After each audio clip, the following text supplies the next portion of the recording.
Okay, today we're going to talk about the stringing business, kind of what you need to know to get started. It's basically when you're moving from being just a stringer. Next time I'll do better at it. Right, Or like, what is this pattern? You don't have to have a lot of strings at first, really, because you're like, well, I don't really know what kind of strings to carry because I'm kind of just, right. trying to figure out who my clientele is and what they want and how often I'm going to be stringing for them. So I'll connect with the local areas that had that, whether it's a tennis shop or whether it's a sporting goods shop that had strings, and I would kind of look, okay, this is what they have. Okay, so now this could actually be my inventory, even though it's, Yeah, I don't own it, and then I could just go purchase it as I need. Of course, there's that you're not going to make as much because you're buying them at retail unless you can kind of work something out with them. But that's just kind of a good place to start. So you're like, wow, I have all these strings at my disposal. I don't have to worry about, where am I going to get string? And so that's kind of a way to get started.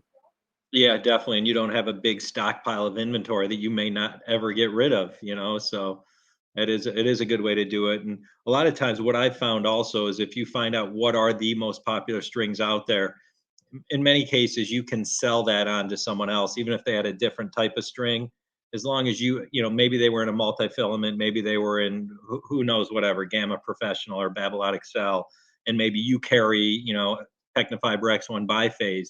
It's not hard to sell someone on that string. That's an amazing string. A ton of people use it. So as long as you have one good multi-filament, one great polyester, whether it be ALU Power or Hyper G or whatever it is, and maybe just you could have a natural gut, but you could probably get away with, if you did want to carry your own inventory, maybe 4 or 5 strings, and you'd be okay. Right. Starting out, you don't want to put too much money into the strings until you really have an idea of what your market is. But yeah, definitely. And if somebody said, if you have a 16 gauge and somebody really, really wants a 17, then, and maybe you can just go down the street and buy it at a shop, Yeah. just buy a set or something, just for this customer and stuff, and then know, okay, if this is something they're using in the future, I'll just think about maybe carrying it if it's a good client, So Yeah. those are the kind of things, and then you can start building it up. Building up your inventory. But yeah, you don't want to just at first you just don't really know exactly what you might need. Um, Right. Yeah. and some of those strings you could be stuck with for some time. And really, once you get into it, you'll be buying reels most likely anyways, and not sets, because it's more efficient and cost effective too when you buy reels versus sets. It just you know Yep.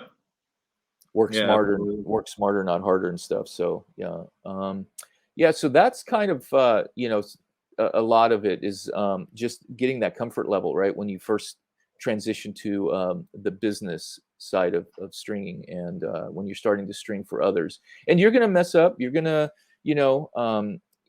probably gonna make a few mistakes. You're gonna put the wrong string in or something like that, but just always just double check yourself before that racket goes out. Just look at every single weave, make sure that you didn't miss a hole. It's pretty easy on some of those rackets to miss a hole, and you're using a cross for a main hole or a main for a Yeah. cross hole, and it's when there are a lot of them are really close together, and it almost looks okay, and you're like, well, does that look good? Because I remember some of the Babolat rackets were always ones when I first was learning how to string that gave me a little bit of a tough time, because for some reason they didn't have the traditional, when you're looking at the racket and you're looking at the main strings, they all seem to be a certain distance apart from each other, except maybe the outer two. But Babolats were always a little bit different, the way that they varied. And I just wasn't always sure, like, was that supposed to be the first cross? Was that supposed to be the last cross? Or was that actually the main?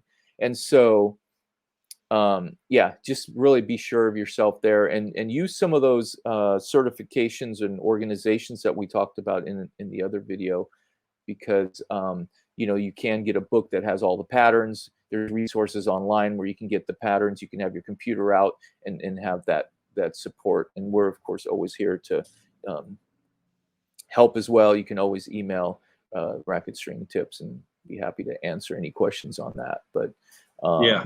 yeah, so I mean, it's not a long topic for today, but it's just about, it's exciting going from stringing from just for yourself to, building up a client base and just kind of getting out there, because then you meet new people. Sometimes you even find somebody you can hit with, somebody new that you can hit with just by, having a client. And once Yeah. you're out there in the parks and stuff and people know that you're stringing, you'll get more business as well, as much as you want, right? Because I know Yeah. Oh, yeah. like Herb, his business, he's got as much business as he wants, right? He could get more, but he's comfortable with what he has, and he doesn't really want any more, I think. Yeah, Herb is a super good guy, and Yeah.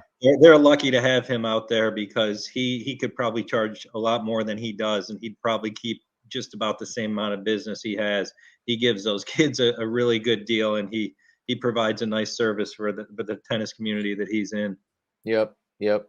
And yeah, I was watching a video where he was out at the tournament stringing and so forth. He had his setup, with this couple of Bayardos out there, and had a table and some support staff, I think, because Yeah. that's important when you're doing it that. But anyways, for us though, here we're just talking about transitioning from stringing for yourself to transitioning to stringing for others, and kind of what to look out for and what you need to know. So really, I guess let's just kind of take the next couple minutes and just sum that up. So Yep. basically, have an understanding of tennis itself, because we're kind of talking about tennis here. We're not talking about, I mean, this also applies to badminton or racquetball. So whichever sport you're in, have a little bit of knowledge about it, what tensions people are kind of looking for, what kind of strings, gauges and strings, just a basic knowledge so you can have a conversation about that, and so that they can feel comfortable that what you're talking about, and then just start to feel more comfortable stringing without looking at a stringing pattern book or anything like that, so that you can possibly be doing that out in front of your client as well, and under a certain amount of time, because that'll take a little bit of time. And know what's around you. Use whatever resources that you have at your disposal, whether it's another shop or sporting goods store, so that you can use that inventory like kind of as your inventory. Right. Know what they have, what they're offering, how much it's going to cost you to go buy a set of string, maybe even work with them and see if they'll give you a little bit of a deal, because you're just carrying out the string. You're not, having them string it for you and stuff. So and yeah, so that's just kind of, I think, some of the basic things. The comfort level, I think that just takes a little bit of time to feel confident that you can string for others. And once you start getting some positive feedback, and people know that you're doing a good job, that's just going to be huge and kind of growing your business. Yeah, absolutely. And I think it's important to really, like Pat said, we all make mistakes. That's why you got to check your work as you're stringing, and check it again when you're done, because it's much better for you to have to cut out the strings and restring it than for your client to call you up, say, hey, what's going on? I just noticed you double weaved, or so make sure you catch the mistake and not your customer. And also, like Pat said, use the resources that are out there, because you know 95% of the rackets are pretty straightforward, but occasionally you get one that seems like it should be straightforward, but it's not quite. They have a recommended way of stringing that racket, and you don't want to figure that out by making mistakes. So pay attention, and you'll get to know what racket is what way based Mhm. on the more you string. But there are certain rackets that are, you may have to tie the starting cross in one of the cross strings. So you need a starting clamp to start that, because it's you don't tie it in the mains. So there's different types of rackets out there. So just pay attention and know what you're getting into before you even start.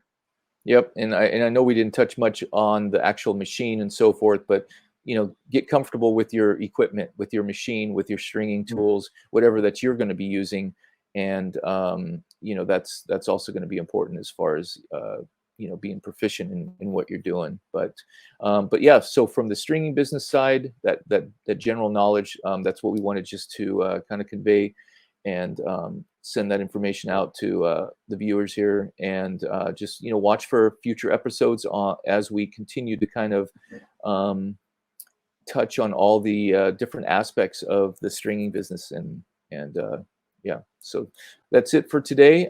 So we'll see you in our next broadcast. Thanks.